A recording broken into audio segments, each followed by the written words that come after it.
The UK's top spy warns a new terror threat could be brewing. The head of MI5 said uprisings in the Middle East have created a new militant training camps. Up to 200 extremists from the UK thought to have joined forces with heavily armed terror groups in Yemen, Somalia, Libya, Syria, and Afghanistan. I'm now joined by Dr. Franklin Lamb, a Middle East peace activist, for some perspective on this. So Western countries supported what they called a move toward democracy in Arab countries. But now, according to Britain's top spy, some of these states could be turning to terrorist training grounds. Is that exactly what London and its allies were bargaining for?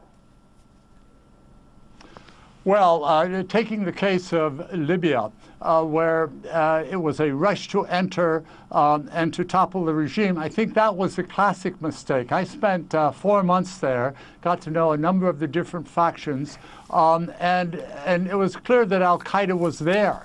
In some cases, they were training the same militia that the British were training, and the Americans and the French were training. So when there's an opportunity, Al-Qaeda is going to be there, and they took it, and now they're increasing their ranks. 3 months ago, at a congressional hearing, a CIA analyst told the Congress that there were 300 maximum Al-Qaeda in Syria. Now they estimate there's 3,100.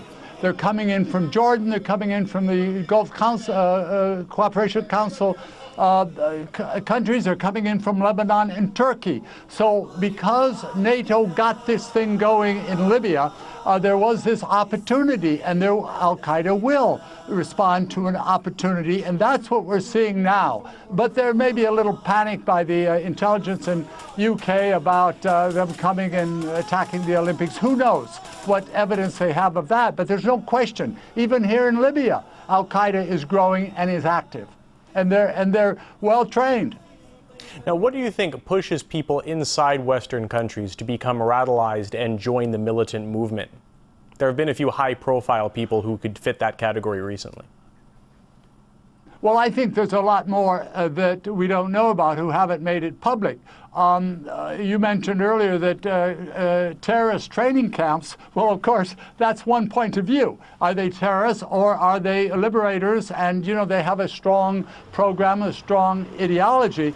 But my point is why they even exist is either for dignity and to overthrow some dictators. But when you've got an operation like NATO of slaughtering civilians in Pakistan, Afghanistan, Iraq, of course, it's going to activate them and give them the opportunity.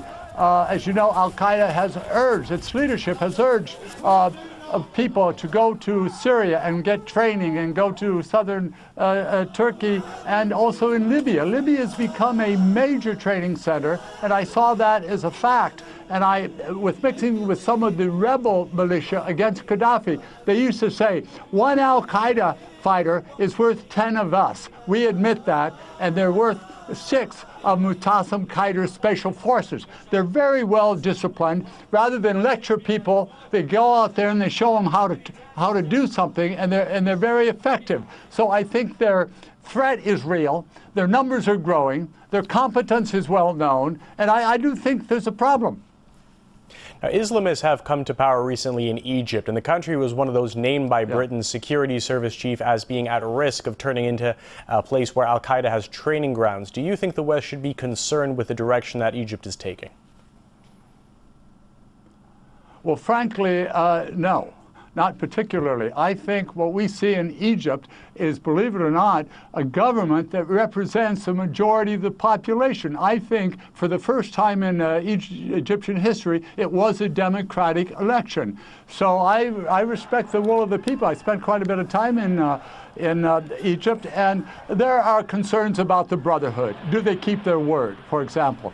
But the Mohammed Morsi, it seems to be very sophisticated, as the Brotherhood has been at playing the political game. So I think there's going to be some consequences that the West doesn't like. I think we're frankly going to see the end of the Camp David agreement. I don't think the Israelis who are now complaining that they can't even rent an office for their embassy are going to have much luck in the future. Not because just of the Brotherhood, but because those values are greater and deeper and broader than the Brotherhood. They represent the Egyptian people.